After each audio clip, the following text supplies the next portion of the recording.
Hey guys, how you guys doing? This is Njabulo, and I'm with the Unstoppable Millionaire himself, Tahir Hussain, and we're busy conducting an interview for the upcoming book of mine, personal project that I've undertaken. And we're talking about the principles of success, what success is, the importance of leadership, the importance of empowering others, and the importance of wealth creation. And there's not many better people that I had the opportunity to sit with one-on-one, sit in his workshops, listen to him talk, and just see him in action and work. And he's the author of the Unstoppable Millionaire. This is the workbook that I used.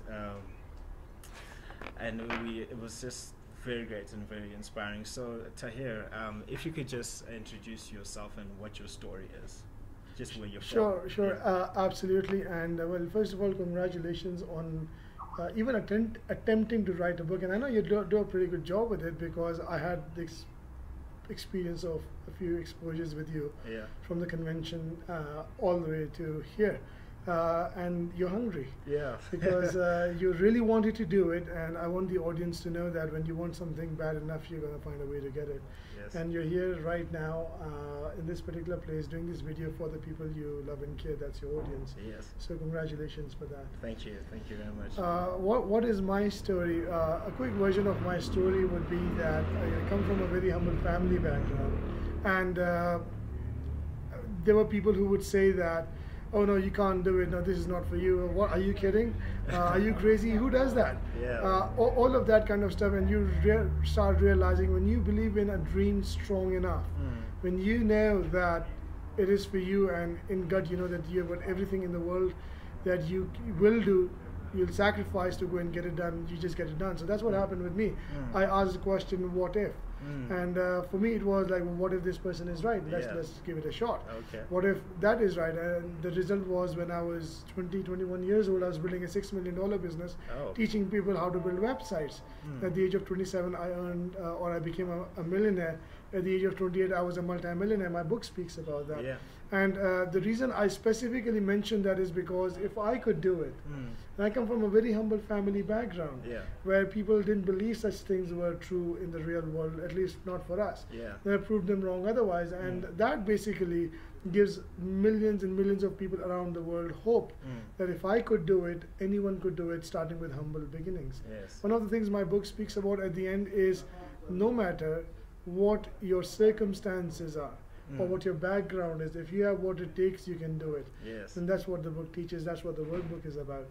So that's a quick one on me, on where I come from. When I heard that story, I was like, there's no ways I'm going to miss an opportunity to meet this guy. And when your book came out, I was one of the very first people to buy one. It was like, the Unstoppable Millionaire book is out. I'm like, I'm in, and I read it, and it changed my life. So, and the book that I'm writing, there is when I was researching successful people in all walks of life, one of the things is that they start with a why. They have a purpose, a cause, a belief. And if you don't have a sense of purpose, then you're not going to be able to, why what you're doing can be meaningless. So you're not also known as the why guy. You're the why guy. So if you could just give your thoughts on why it's important to have like a purpose, a concrete purpose for success. Absolutely, that's a very important question, and I'll tell you why. A lot of people out there want to make money. See, the last 18 years, I've researched, developed, done trainings, met people, interviewed them for one thing. The thing was, why people behave the way they behave. What triggers them and what doesn't trigger them, why they wouldn't take action, why they would take action. And over these 18 years, I've met over 150,000 people, close to 200,000 people, directly, indirectly, influencing them, finding out that why. So for me, it's always been why. And I'll ask all of you listening to this, could you relate to someone out there who actually wants to make a lot of money, be rich, probably be a millionaire? And if you ask 100 people, probably all 100 of them would raise their hand, yes, I want to be a millionaire. But then you ask the next question, how many of you are actually millionaires? How many of you are actually rich enough to say that you're rich enough? And then you'll hardly see 1 or 2% people, if you're lucky enough. Otherwise, even that won't happen. Why? Right? So if you do this exercise, you'll realize that there is something more than just knowing or doing that you want. One of the things I spoke about in my workbook was learn how to differentiate between what a real goal is versus an idea or a concept. Most of us like the idea or a concept of being rich. Most of us like the idea or a concept of being a millionaire or of being an entrepreneur. But very few, less than 2%, I would say, actually not only go for it, but stay persistent enough and actually get that job done. Right? So my question to you would be that if you want to be rich, if you want to contribute back to the world, if you want to help people become rich along with you, if you want more time freedom for the people you love and care the most, whatever that is, what makes you unstoppable? What's your why? Yeah. Because if that why is strong, why? If that why is strong, because you will fail. Everyone fails. And I'm one of those bad guys who actually goes and rather than talking about success and you're the champion, all of that stuff, I'm going to tell you the hard reality. Statistically, 95% or more entrepreneurs fail in the first 3 years. Wow. And I'm not talking about the ones who become rich. I'm not talking about the ones who fail, who don't exist anymore. 95% or more in the first 3 years. What makes you be in that 5%? And that is your why. Because if your why is strong enough to drive you, to take you to a whole level, when you get knocked down, yes, failure would become your best friend because it will allow you to learn a lot. Not disappointment. Now, if you could eventually channel yourself in that process, you will become invincible, you will become unstoppable. So that's why it's very important for you to know what your why is, and depending on how strong that why is, it will determine how far you will go. Not how hard you work, not how much you hope and wish for, not how educated you are. Now, don't get me wrong, they're all important, but not as important as your why. How do I know that? Because the most educated people sometimes are not the most richest people. That's true. That's how I know. But the most hungry people who have a solid why, they burn their bridges behind them, and the only way to move forward is either do or die. They actually make it on the other side. Yes. So what's your why? What drives you? Like on a personal compare, what is the one thing that drives you? Well, for me, it's been way much more than the money itself. And why is that? Because when you earn millions of dollars, you realize you could be chasing for that, but then you realize that you don't need millions of dollars to live your life. You could find happiness in things which has nothing to do with money as well. And for me, what became my mission of life was to go out and help people, to share with them the knowledge, the expertise, the failures I went through, so they don't have to go through 18 years of that experience to be in a position where I am. And that's what the Unstoppable Millionaire Academy does. It teaches people, it empowers people in ways beyond people can imagine. And that's the power of giving back or paying it forward, which I speak about in my book as well. That adds so much value to people that the only thing they could think of is, oh my God, how can I not take that? Right? And that is what drives me to, when we do our talks, when we do our books, and the DVDs are coming out and so much more, when parents come up and say how their children's lives have changed forever. I'm also famous for making a lot of people cry in a positive way, where emotionally they get so amazed with there's so much more to life, so much more to them basically, and that is what drives me all the time. If you would give me $1 million and say, shut up and stop talking and just sit on the table and keep your millions, I will not be interested, because my why is way much more than money.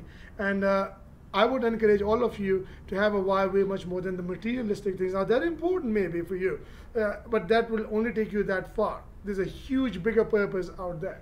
So that is what drives me. And here I am, after 3 or 4 days, barely slept a few hours, halfway across the planet, helping people empower and see the transformations that happen.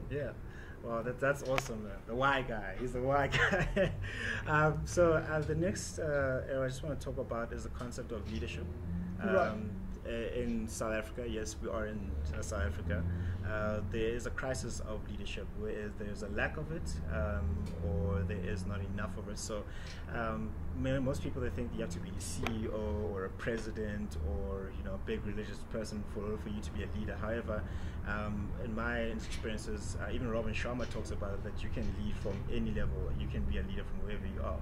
And one concept you talk about is leadership, is empowerment. So could you talk about being able to lead no matter who you are, and the importance of empowering others? But true.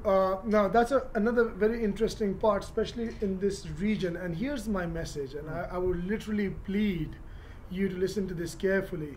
That leadership, for some reason, we believe starts with Robin Sharma or Tony Robbins or Nelson Mandela. But remember one thing, that what made Nelson Mandela be Nelson Mandela was the process he went through. Yeah. He didn't all of a sudden one night happen to be a leader, a legend. It's the process, the hardships and everything else. I don't want to get into that story, but you all know that story. So don't we go through that in some form or the other at our smaller levels, whatever that level is for us in life? If we do go through that, what is your story? Yeah. Who knows that story? You don't have to stand in front of 1,000 people to inspire them and have 100 followers to become a leader. Yeah. You don't. You see, to be a leader, all you need to do is share that story. If you have one person following you, one person says, wow, I could relate to that story and that's amazing, hats off, congratulations. That's leadership. Unfortunately, we just think it's a couple of thousand people or a couple of 100,000 people, millions of people to be a leader. That's not true. Yeah. What is that small deed that you could do today when people will look at you and say, wow? When people will look at you, they'll be touched. Yeah. You want to know how to be a leader, that's where it starts. Yes. Why? Because the thousands and the millions will eventually come. Maybe they may not come because maybe that's not what you're looking for. But the leadership starts from within. Yes. See, the leadership starts from you. A lot of people don't realize. They're like, if I have so many people following me, I'll go up. No, it doesn't. It doesn't start from there. It starts from you. When you start changing, you start creating the ripple effect that actually starts influencing people. And I'm talking about a positive change, not a negative change here, right? Because leaders create that positive change, right? So when you could do this successfully with one person, you could do it successfully with 10, with hundreds, with thousands. Depends how far you want to go. Yeah. But here's my message. Be the change that you want to see in this country. You have a beautiful country. But you have to be the change. Yeah. If you're going to look up and say, God, send me a prophet, you know what? God is done sending prophets. Yeah. God is saying prophets are within you. Do you realize that? Leaders are within you. Do you want to be one of them? Oh, wow, that's a powerful message around leadership. Hopefully we'll listen to this. So one of the final ones I want to speak about is wealth creation. And money. Now, most people, it's a touchy subject. Money is a touchy subject because many people have all these beliefs that money is evil, that or if you have money, that you're a bad person, or sometimes they believe that you don't deserve money. However, most people don't understand money in the way that it works. So, what is the importance of money and wealth, from your perspective, in your years of being a multi-millionaire, just existing? So yeah. Right. Now that's a very important and a sensitive question for a lot of you. So thank you for bringing that up. I could do a one-day workshop on that question alone, just to give you an idea. That's how important it is. Yeah, I think I should. So I touch about it in my workbook a little bit. I touch about it in my book a little bit because it's important, right? Now the first thing I've realized why people don't make a lot of money is not because of their talent or their skills. The world is filled with talented people. It's because of their mindset and the belief patterns that they grew up with. I grew up with a belief pattern, and I'll give you my example. So some of you, or maybe most of you could relate. For 17 years, 18 years, I was told that money is evil. If you become a lot of rich, you become egoistic, you become absolutely corrupt, and you're arrogant and things like that. Now, while that might be true about people who have money, I can think of a lot of poor people who behave the same way. So you don't need money to become arrogant or egoistic. I see a lot of poor people who have the attitude.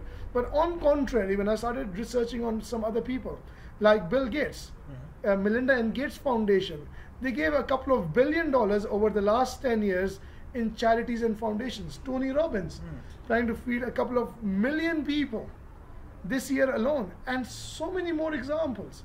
I mean, I could hardly feed a couple of 100 people, and this guy goes and feeds a couple of million people.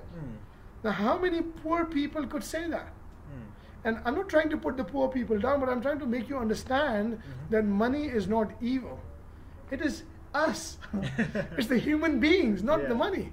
Money is just a vehicle that you can use for good or for bad. Just like the internet, for example, for good or for bad. Just like media, for good or for bad. That's up to, just like the pen, for good or for bad. Money does the same thing. But if you could look past your belief and say, what if money was not evil? Could you find a good number of people who actually used money and did something worthwhile out of it. And why not follow on their steps compared to the ones whose steps you've been following? But here's the most important thing about money. It will question your belief. Yes. It will question your belief. And yes, when you make money, you become successful, it can get to your head. Good cars can get to your head. You need to learn one thing. The more money you make, the more humble you need to become. It's huge advice, because it might get to your head at some point, but the more humble, if you think of yourself as a servant who is going to contribute and give people more. Now this is where it goes beyond your house, beyond your car, beyond $1 million. Yeah. See, when I get a lot of people who say I want on $1 million or $1 million, the first question is, great, here's a list, tell me what you're going to do with it. Yeah. They can't even come up with half of the things that they want to do with that money. So it's just an idea. Yeah, They really don't want the money, Yeah. right? The ones who want the money bad enough are going to use that for a good, apart from building the lifestyle that they want to build. But what if you could have both? Instead of feeling guilty of having a great place, what if you had a great place and helped many more people than what you're helping today? Yeah. You see, with an extra $1 million, Yeah. I could go out and help way more people than actually being poor. Yeah. If that makes sense. Yeah. And why does it have to be evil? So it's the people that's evil, it's not the money. And of course, one of the other ideas or suggestions I would do is, a quick one would be that to make money, you need to realize something. The first thing you need to realize is get yourself educated on financial literacy. Why? Yeah. Our academic system doesn't teach that. Yeah. Economics doesn't teach that. And to make money, you need to learn to do one thing first. Make sure that the money is not working against you. When that stops, that's bad debts. Then let the money work for you, because no matter how hard you work, if you've got bad loans and bad debts, it's just going to eat up all of it. Yeah.